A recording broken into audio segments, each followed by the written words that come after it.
Halo guys, kembali lagi bersama saya Muhammad Naraya di acara BC.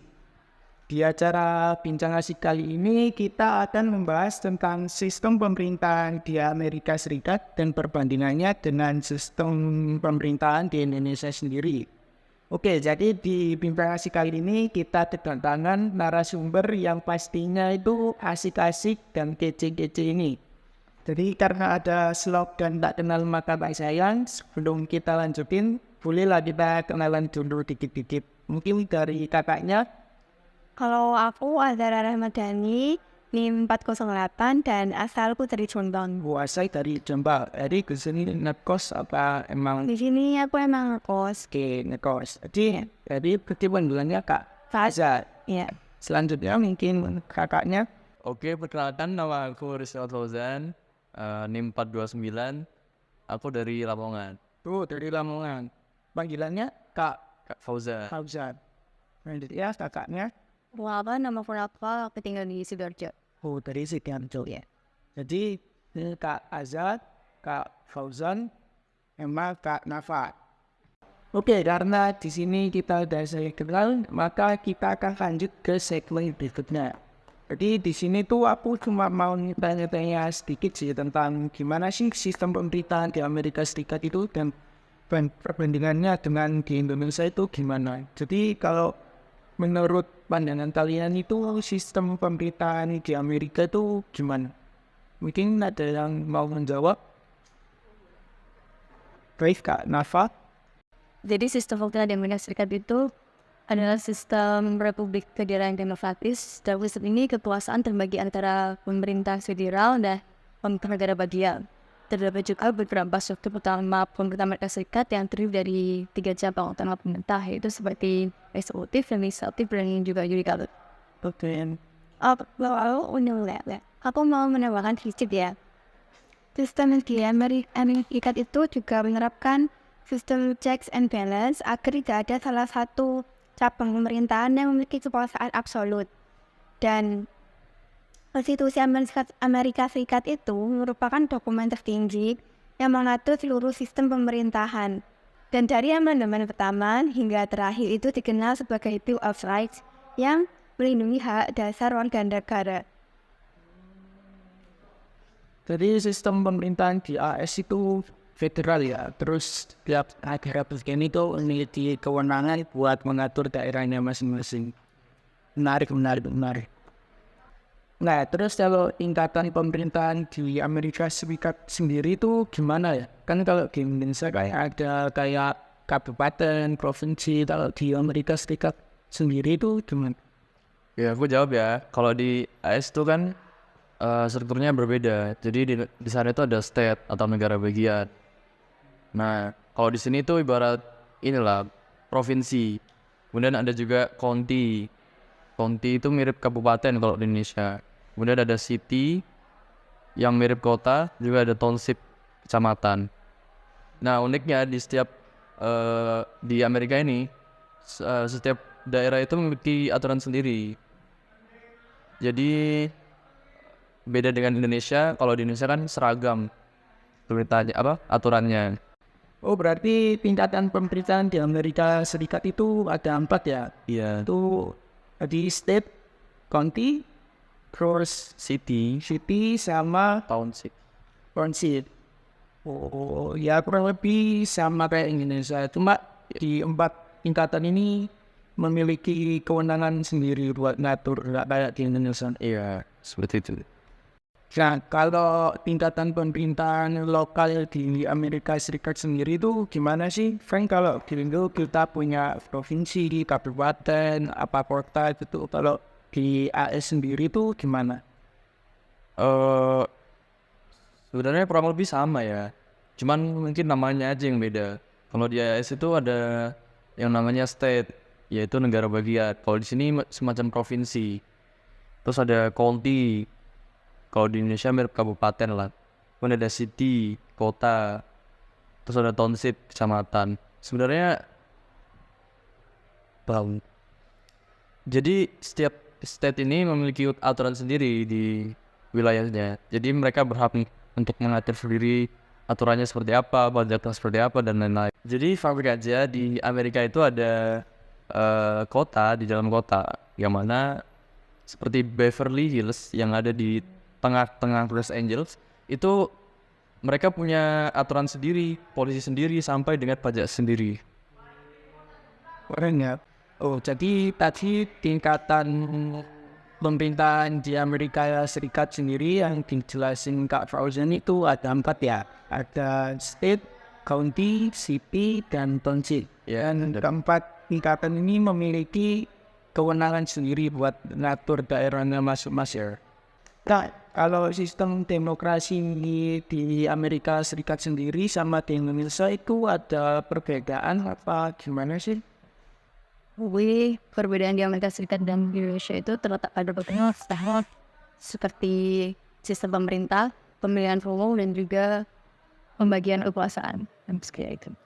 Mungkin tadi aku mau menambahkan sedikit ya. Untuk sistem parlemennya sendiri itu Amerika Serikat menyebutnya sebagai Kongres dan dibagi menjadi 2. Ada Senat dan ada Dewan Perwakilan Daerah.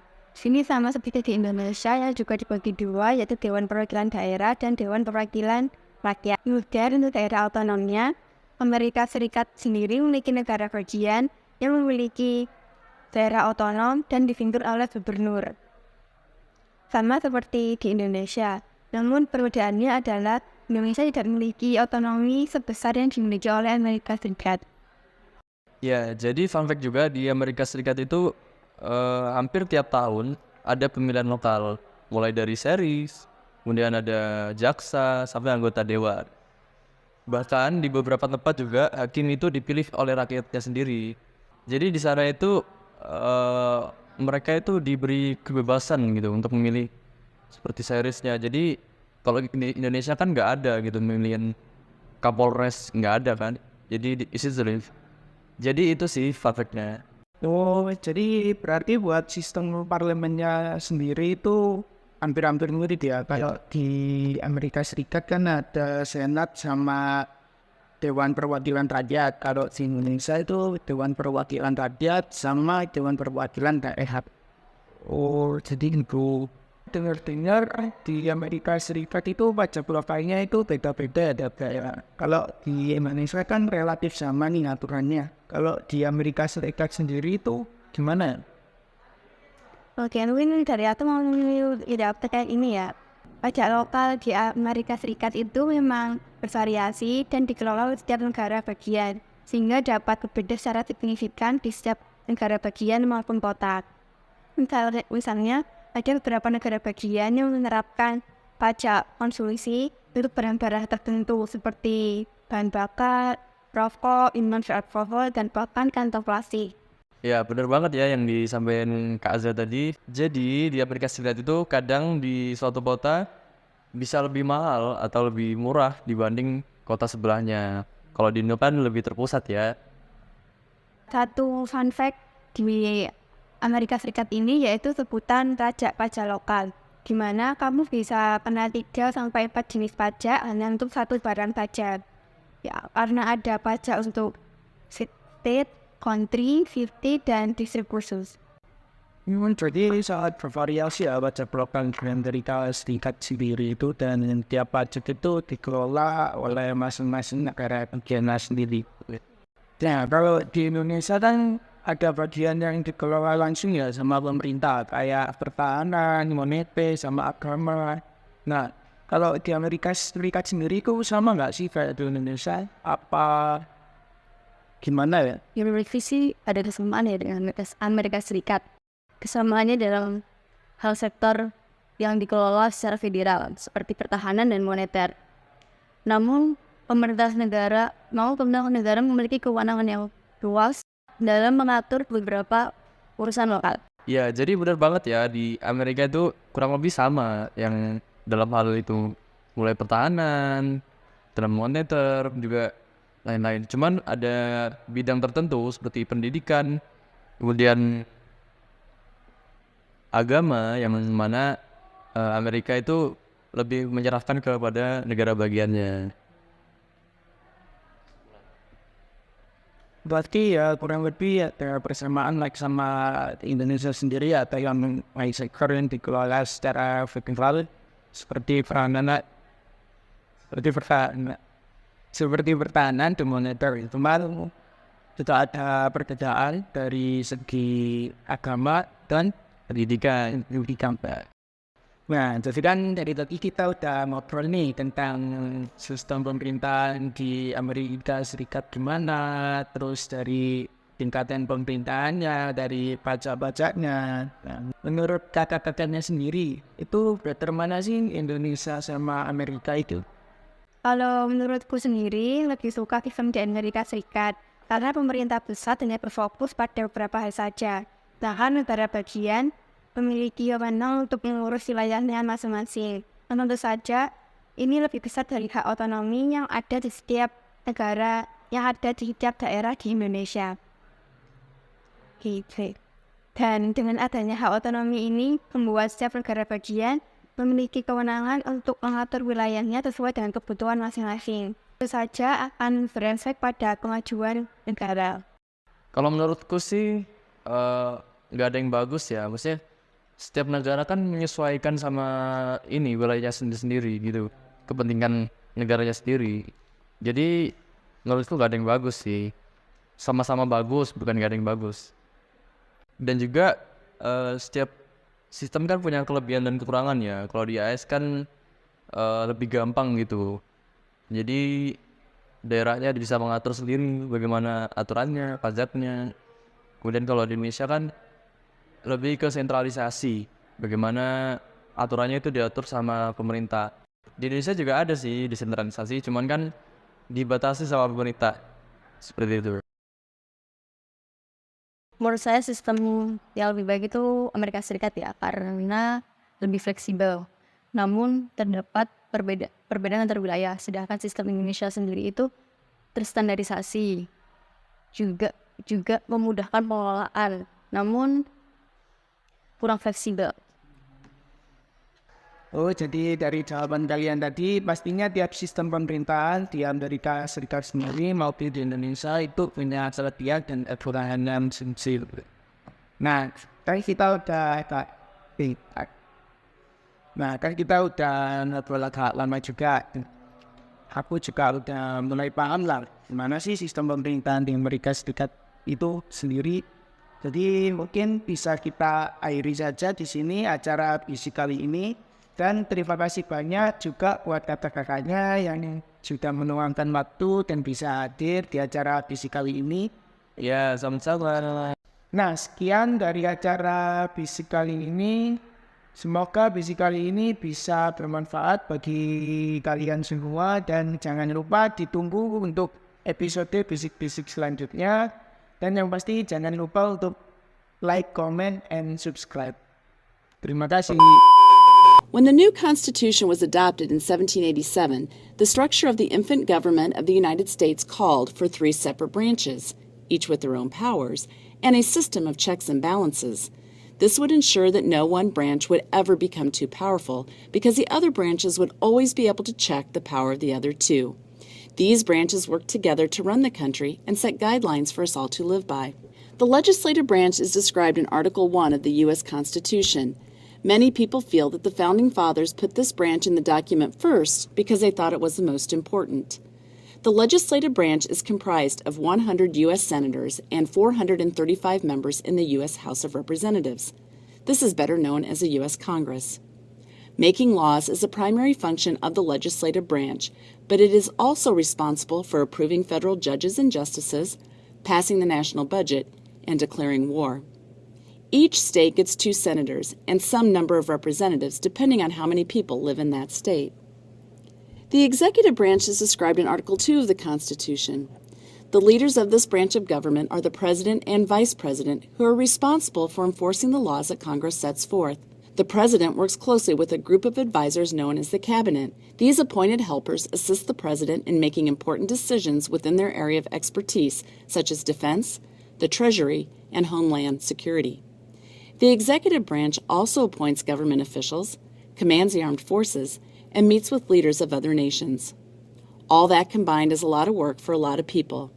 In fact, the executive branch employs over 4 million people to get everything done.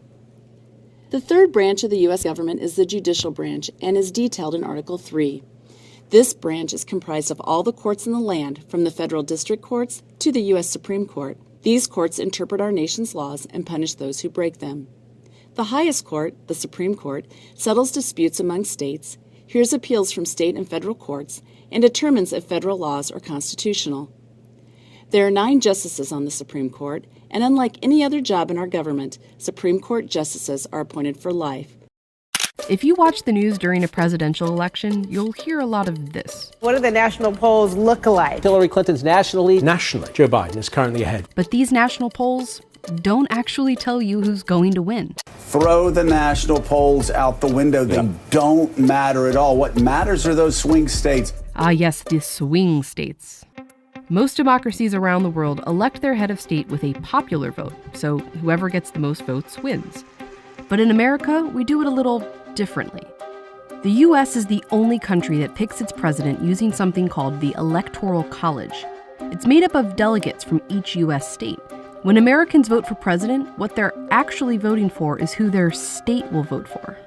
This is why, every so often, someone wins the presidency without winning the popular vote. That's happened twice in just the past 20 years.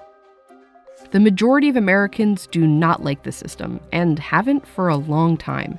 Both political parties have made attempts to get rid of it. The person who gets the most votes wins. Let's talk about this. In the US, we basically have 2 choices in elections.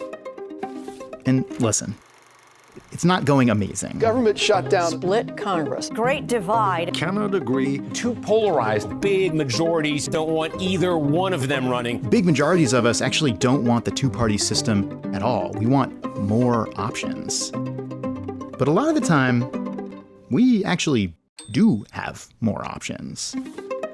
It's just that when it comes time to vote for them, we mostly don't. We kind of can't. In our system, voting for a third party helps the party you least agree with. It's just a protest vote. But there's a way we could make it more than that. We just need to take a closer look at this.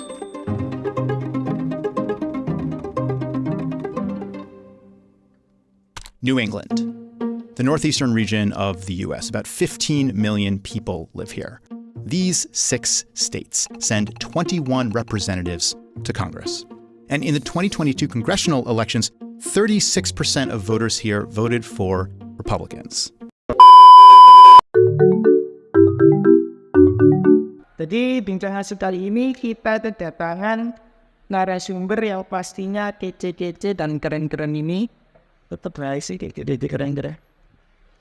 Siapa?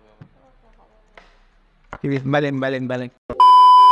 Oke, aku perkenalkan, nama saya Namas. Oh, berarti di datang ini di Amerika Serikat itu ada 4 ya? Di pemerintahan. Ada Di Konti. Kok gak mau bener ya? Nah, kalau sistem demokrasi sendiri di Amerika.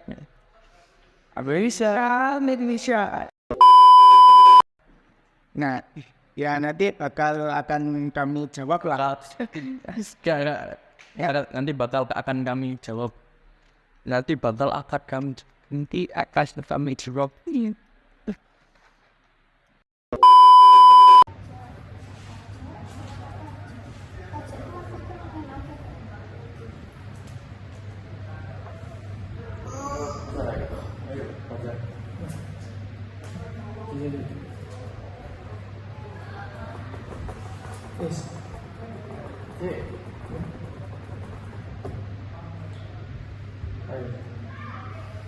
Tapi aku dengar pajak lokal di Amerika Serikat tuh beda-beda ya. Tapi aku dengar pajak